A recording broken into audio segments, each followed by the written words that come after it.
Pode ler.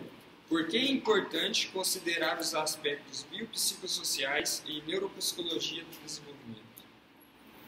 Bom, aquilo que eu falei para vocês, tá? Às vezes as pessoas têm uma ideia assim de que o neuropsicólogo está só interessado em processos cognitivos, em síndromes, em testes. E, na verdade, não é nada disso, não, né? Quer dizer, para fazer um diagnóstico neuropsicológico e para fazer um aconselhamento, que é um processo acoplado ao diagnóstico, a gente tem que ter uma percepção mais ampla, né? Tem que ter um modelo mais integrativo para o diagnóstico que leve em consideração não apenas as características individuais de personalidade cognitivas, né?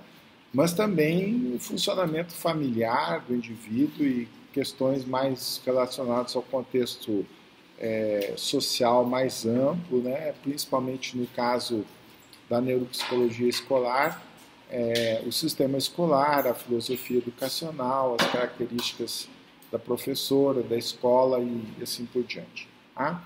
Então, é importante que a gente trabalhe a partir de um modelo chamado biopsicossocial da saúde, que foi desenvolvido pela Organização Mundial da Saúde. Né?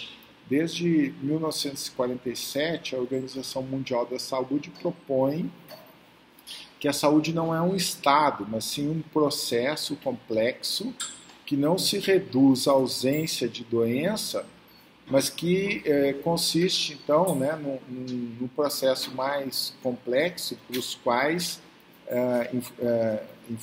influenciam, né, variáveis não só biológicas, mas também psicossociais, econômicas, educacionais e assim por diante, e que esse processo de saúde e doença é o resultado de uma interação dessas diversas variáveis e que não se relaciona apenas à ausência de doença, mas a uma concepção mais ampla, né, da saúde como qualidade de vida.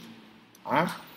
Essa concepção da saúde como um processo mais amplo, biopsicossocial, ela vai ao encontro também de outras transformações que ocorreram no mundo contemporâneo, principalmente a chamada as transições epidemiológicas. Né?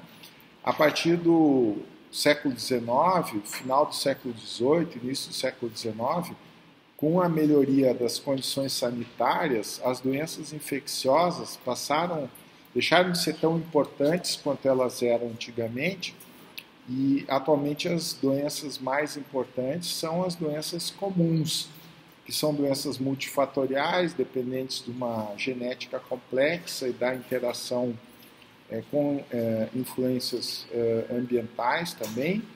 As doenças comuns são as doenças tanto psiquiátricas, os transtornos psiquiátricos, quanto as doenças que nos matam, né? Como diabetes, arteriosclerose, hipertensão arterial, câncer e assim por diante. Tá? Essas doenças comuns, elas têm uma característica assim, de que elas são incuráveis, elas são doenças crônicas, elas são complexas, elas têm manifestações em diversos níveis, né? Não só do ponto de vista orgânico, mas também do ponto de vista social, do ponto de vista psicológico. Tanto elas têm consequências do ponto de vista social, psicológico, quanto elas são afetadas, né? Elas são causadas ou são agravadas por diferenças psicossociais. Por exemplo, a gente sabe que as pessoas mais pobres e com nível educacional menor têm um risco maior, têm uma sobrevida menor, uma expectativa de vida menor, têm uma morbidade maior, tanto do ponto de vista das doenças psiquiátricas quanto do ponto de vista das doenças comuns, né? Doenças médicas ou doenças físicas, né? Não só doenças psiquiátricas.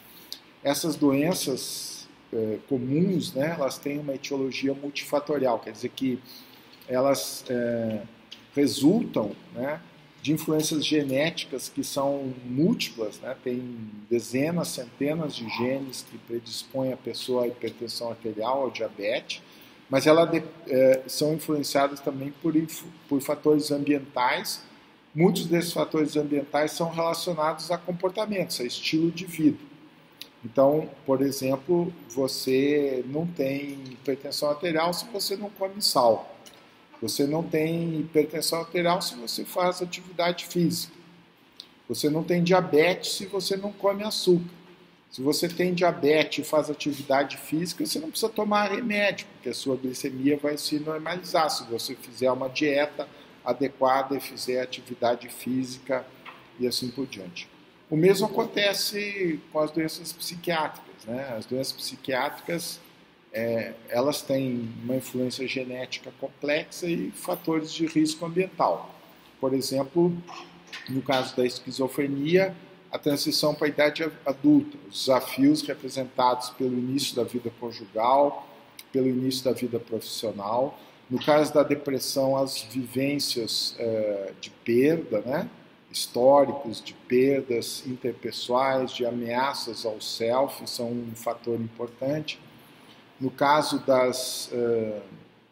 do estresse pós-traumático, né? O trauma é uma coisa saliente demais, mas nem todo mundo que é submetido a uma determinada experiência de trauma vai desenvolver um estresse pós-traumático. Então tem uma vulnerabilidade individual também.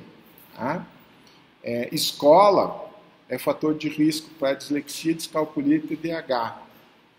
Se o menino não precisa ficar parado prestando atenção na sala de aula, ele não vai receber diagnóstico de TDAH. Se o menino não tem que se alfabetizar, ter um determinado nível de fluência de leitura e tal, ele não vai receber o diagnóstico de dislexia jamais na vida dele.